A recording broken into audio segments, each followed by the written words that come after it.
Yeah. Hi guys, finally natapos na yung bench body of work and we just witnessed SB19 na talagang halos lahat ng mga tao dito sa crowd, dito sa Mall of Asia ay dumagundong, lalo na nung when they performed. Damn, grabe din talaga. Talaga mapapadam ka talaga sa ganda at galing na performance nila. Grabe, I'm in awe right now kasi super galing nila and I am so happy na nandito sila kanina. Lumakad na sila sa nag-fashion show din sila.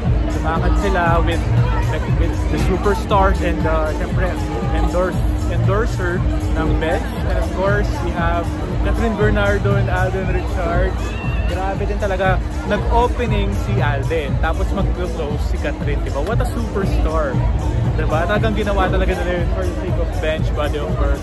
Napakaganda na experience nito kasi it's my first time ever na sa lahat na ginawa naman ng bench. First time kong dumalo dito sa fashion show nila na super big. Na napakaganda, napakalaki, napaka-star-studded, napakadaming artista, kapuso, kapamilya. So grabe, yung highlight dito is, sabi ko nga nag-opening si Alden, nag-closing si Catherine, and yung performance ng SB19, yung Damn. Grabe din talaga yung mga celebrities dito, super happy na na-witness ko to. And yeah, it was a successful one.